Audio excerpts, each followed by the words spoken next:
Assalamualaikum warahmatullahi wabarakatuh. Sebelumnya saya mau mengucapkan terima kasih banyak kepada Bapak Ibu dan teman-teman semua yang sudah klik video ini. Dan saya harap Bapak Ibu dan teman-teman semua dapat menonton video ini sampai selesai. Nah, pada kesempatan kali ini saya akan mencoba untuk memaparkan sedikit materi tentang parenting. Apa sih sebenarnya parenting itu? Nanti kita akan bahas lebih detail lagi. Oke, baik. Sebelumnya, izinkan saya memperkenalkan diri terlebih dahulu. Nama saya Tripuspa Wulandari. Saya mahasiswi psikologi Universitas Mercu Buana Yogyakarta. Di sini saya mewakili seluruh anggota kelompok 118 KKN PPM Mandiri, Universitas Mercu Buana Yogyakarta, angkatan ke-39. Baik, Bapak, Ibu, dan teman-teman semua, terlebih dahulu saya ingin menyampaikan bahwa saat ini saya dan rekan-rekan kelompok 118 melakukan kegiatan pengabdian kepada masyarakat di Kelurahan Pengko, Kepanewon Patu, Kabupaten Gunung Kidul. Nah, selama kegiatan pengabdian ini, memang kami fokus pada beberapa bidang. Jadi yang menjadi fokus kami memang terkait beberapa bidang dan salah satunya yaitu bidang pendidikan.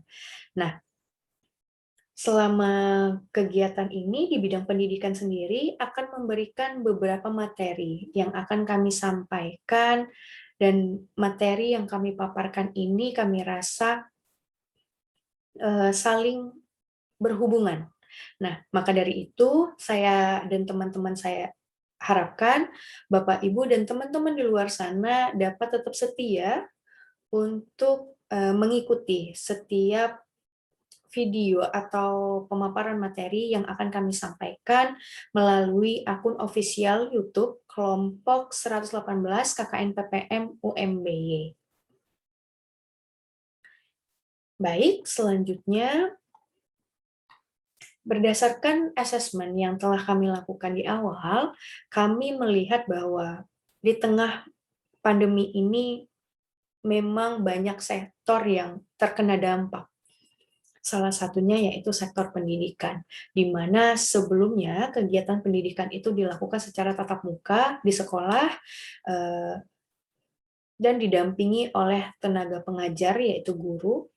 Akan tetapi di masa pandemi ini kegiatan belajar mengajar dilakukan secara daring, di mana anak-anak tetap berada di rumah dan tentunya harapannya adalah orang tua memberikan pengawasan dan pendampingan kepada anak ketika mengikuti kegiatan belajar mengajar.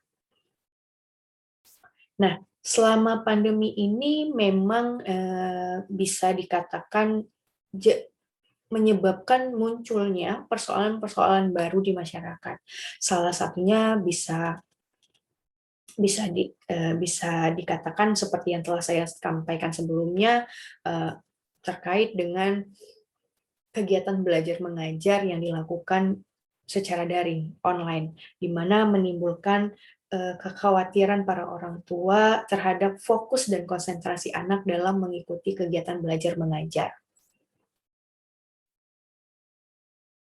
Nah, selain itu, dari asesmen yang telah kami lakukan, muncul juga persoalan-persoalan baru di mana penggunaan sarana pendukung untuk kegiatan belajar mengajar seperti gadget yang dilakukan anak menjadi berlebihan dan tidak terkontrol. Di sini ketika anak yang seharusnya mengakses materi pelajaran, akan tetapi konsentrasi anak terpecah karena dapat menggunakan atau mengakses gadget untuk hal-hal yang lain, seperti misal media sosial atau aplikasi-aplikasi platform yang tersedia di gadget tersebut. Nah, mengapa di sini kami mengangkat materi parenting?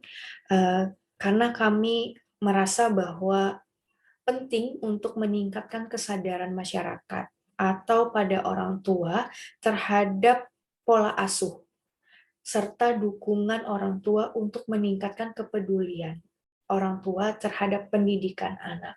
Jadi di masa pandemi ini tentunya harapan kami para orang tua dapat berperan penting untuk keberlangsungan kegiatan belajar mengajar anak selama di rumah, sehingga anak bisa tetap fokus dan konsentrasi untuk mengikuti kegiatan belajar mengajar. Oke, baik. Selanjutnya saya akan coba memaparkan materi tentang parenting. Nah, mungkin di sini sebenarnya Bapak, Ibu, dan teman-teman semua sudah terbiasa mendengar istilah parenting dalam kehidupan sehari-hari. Nah, sebenarnya parenting itu apa sih? Oke, baik. Kalau kita artikan ke dalam bahasa Indonesia, parenting bisa disebut juga sebagai pola pengasuhan. Pola pengasuhan. Nah, pola pengasuhan apa sih yang dimaksud dengan pola pengasuhan? Oke. Pola pengasuhan atau dengan istilah parenting merupakan cara mengasuh dan mendidik anak. Nah, di sini mungkin ada beberapa hal yang mungkin harus kita luruskan terkait dengan pemahaman Bapak Ibu tentang konsep parenting atau konsep pola pengasuhan itu sendiri. Nah, mungkin kalau Bapak Ibu saya tanya, apa sih parenting itu atau apa sih pola pengasuhan itu? Mungkin Bapak, Ibu, atau teman-teman semua akan menjawab cara mendidik anak. Nah, sebenarnya jawaban itu tidak salah, jawaban itu tepat. Akan tetapi, cara mendidik seperti apakah yang dimaksud di sini? Oke, nah, jadi mungkin kita ingin meluruskan, ingin menjadikan pemahaman Bapak, Ibu, dan teman-teman semua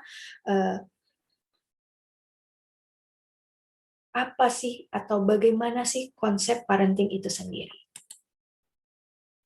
Nah, baik, di sini saya akan coba menyampaikan um, definisi terkait parenting atau pola pengasuhan. Nah, kami mengutip definisi dari APA atau American Psychological Association. Parenting adalah suatu pola pengasuhan anak oleh orang dewasa. Nah, oleh orang dewasa di sini tidak terbatas dengan hubungan biologis yang memiliki 3 tujuan utama.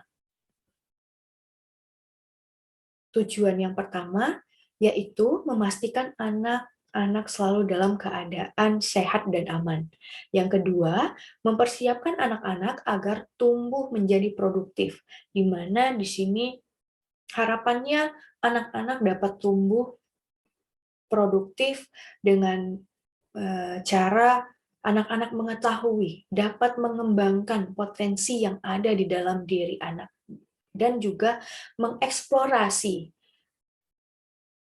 kreativitas dan keahlian yang dimiliki oleh anak-anak. Nah, yang ketiga, tujuan utama yang ketiga yaitu menurunkan nilai-nilai budaya. Oke, nah selanjutnya di sini kami juga mengutip pengertian parenting menurut Kementerian Pendidikan dan Kebudayaan. Di sini parenting atau pola pengasuhan dipahami sebagai sebuah interaksi yang terjadi antara orang tua dan anak dengan tujuan mendukung perkembangan fisik, emosional, sosial, intelektual, dan juga spiritual anak. Nah, Bapak, Ibu, dan teman-teman semua, dalam definisi ini juga dijelaskan bahwa parenting terjadi sejak anak masih dalam kandungan hingga ia dewasa. Artinya, peran orang tua, pola pengasuhan, sudah terjadi sejak anak dalam kandungan hingga ia dewasa. Sangat-sangat berperan penting untuk perkembangan anak. Nah, dari kedua definisi yang telah saya sampaikan sebelumnya, dapat disimpulkan bahwa parenting atau pola pengasuhan anak adalah bagaimana cara mendidik anak agar ia siap menjadi dewasa dan siap berdiri pada kakinya sendiri. Oke, Bapak Ibu, teman-teman semua, selanjutnya saya akan coba menyampaikan jenis-jenis pola pengasuhan. Ternyata pola pengasuhan itu sendiri ada jenis-jenisnya. Nah, kira-kira selama ini jenis pola pengasuhan yang seperti apa yang Bapak Ibu sudah terapkan kepada anak-anak Bapak Ibu sekalian? Oke, baik. Di sini saya akan menyampaikan 4 jenis pola pengasuhan pada anak. Yang pertama, yaitu pola asuh otoriter. Nah, pola asuh otoriter ini seperti apa sih? Baik, pola asuh otoriter ini ternyata memiliki ciri-ciri seperti orang tuanya berlaku otoriter atau memerintah kepada anak. Nah, tipikal orang tua yang menganut pola asuh otoriter ini menganggap bahwa semua keinginannya harus dituruti oleh anak. Merasa selalu benar. Orang tua selalu merasa benar, sehingga terlalu membatasi ruang gerak anak. Nah, jadi intinya pola asuh ini tuh pola asuh otoriter ini orang tua bisa dikatakan lebih dominan di mana orang tua berharap anaknya untuk dapat mengikuti seluruh apa yang dikatakan oleh orang tuanya gitu. Nah, tapi Bapak Ibu dan teman-teman semua perlu diketahui juga bahwa anak yang tumbuh dalam parenting atau pola pengasuhan model ini dikhawatirkan akan menjadi pribadi yang cenderung pasif. Kebiasaan orang tua yang menekan pendapat anak akan membuat anak merasa bahwa pendapat dan pemikirannya itu tidak berarti. Nah, tentu hal ini juga menjadi menghambat anak untuk dapat mengeksplorasi, untuk meningkatkan kreativitas yang anak miliki. Oke, yang kedua yaitu pola asuh otoritatif. Nah, pola asuh otoritatif. Nah, tipe pola asuh ini yang bisa dibilang berkebalikan dengan pola asuh otoriter. Dalam pola asuh ini, orang tua justru memberikan dukungan terhadap pilihan yang diambil oleh anak. Nah, model parenting seperti ini dianggap ideal karena akan membuat anak akan lebih percaya diri. Ia juga akan lebih mudah menyampaikan opininya sendiri karena tidak dihalang-halangi oleh paksaan orang tua. Nah, jadi bisa dikatakan bahwa pola asuh otoritatif ini lebih dapat terbuka untuk agar anak dapat menyampaikan pendapatnya, dapat menyampaikan apa yang ada di pikirannya, dapat meningkatkan kreativitas, dapat mengeksplorasi potensi apa yang ada di dalam dirinya. Makanya dari itu, pola asuh ini dapat dikatakan sebagai pola asuh yang ideal untuk diberikan kepada anak. Nah, yang selanjutnya yaitu pola asuh permisif. Nah, orang tua terlibat sepenuhnya. Dalam pola asuh ini, orang tua tuh terlibat sepenuhnya dalam mengasuh anak. pola pengasuhan ini memang baik untuk membuat anak percaya diri. Akan tetapi di sisi lain mereka justru bisa menjadi manja karena orang tua selalu permisif dan menuruti kehendak anak-anak. Nah, model parenting seperti ini bisa muncul jika di masa kecil orang tua selalu dibatasi pergerakannya menjadi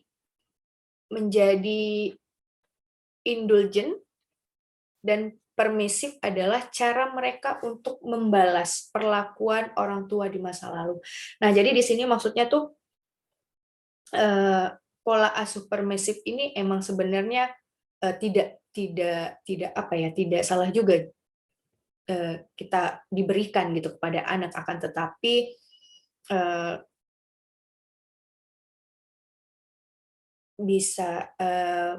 bisa membuat anak itu menjadi lebih manja, lebih bergantung kepada orang tuanya gitu. Nah, adapun pola asuh permisif ini seperti lebih kepada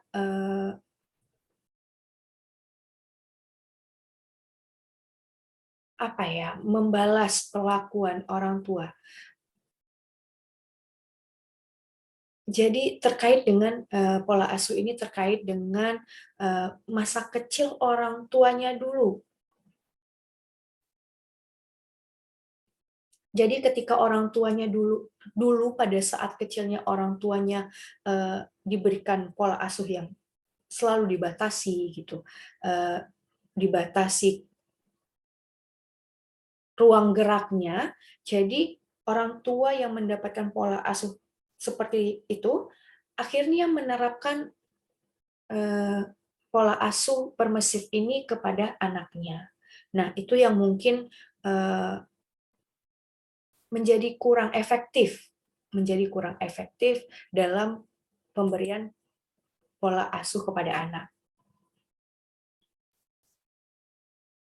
Nah,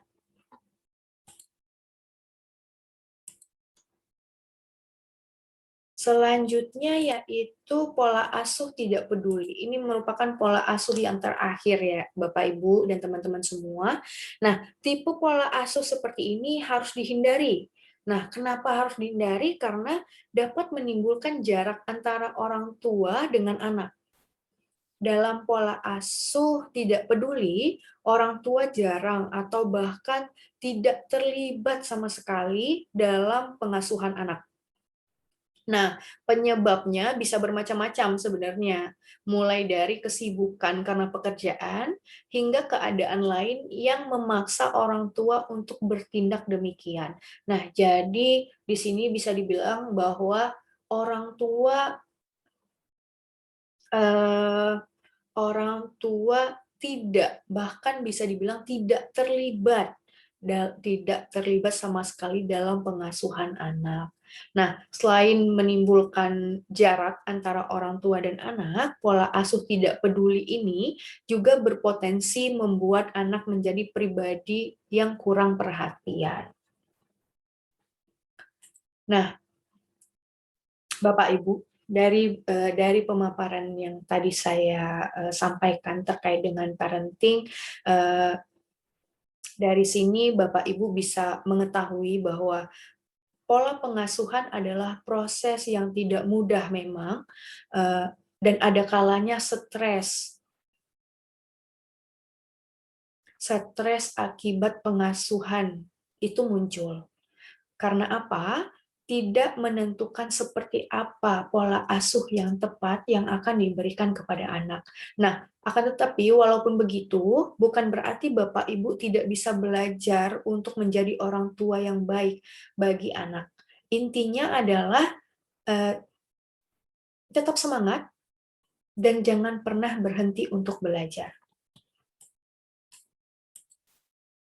Apalagi di masa pandemi ini tentunya dalam kegiatan belajar mengajar anak, peran orang tua sangat dibutuhkan untuk memberikan pendampingan, dukungan, motivasi, dan juga kontrol kepada anak. Nah, mungkin nanti next video kami akan memaparkan terkait dengan motivasi belajar. Nah, sebelum mengakhiri video kali ini, saya ingin menyampaikan bahwa menyempatkan waktu untuk bermain dengan anak adalah investasi terbaik yang bisa dilakukan oleh orang tua. Harapannya para orang tua dapat memberikan waktu, meluangkan waktu untuk memberikan pendampingan kepada anak didik kita agar supaya anak didik kita dapat berkembang dan tumbuh dengan baik. Baik, video kali ini saya akhiri. Semoga paparan materi parenting ini dapat dipahami, dapat bermanfaat bagi kita semua. Jangan lupa di-share ke teman-teman kalian semua, dan di-share mungkin Bapak Ibu juga dapat membagikan video ini ke keluarga, sahabat, kerabat, rekan kerja, dan Bapak Ibu dan teman-teman semua bisa juga mengikuti kegiatan kami melalui akun Instagram @pesonapengko. Bisa Bapak Ibu follow, dan juga nanti video materi pemaparan materi ini akan kami upload di akun YouTube official kelompok 118. Mungkin nanti linknya Bapak Ibu bisa lihat di bio Instagram. Oke. Terima kasih banyak atas perhatiannya, kesempatannya, dan waktunya. Semoga pemaparan materi ini bisa bermanfaat untuk kita semua. Saya akhiri. Assalamualaikum warahmatullahi wabarakatuh.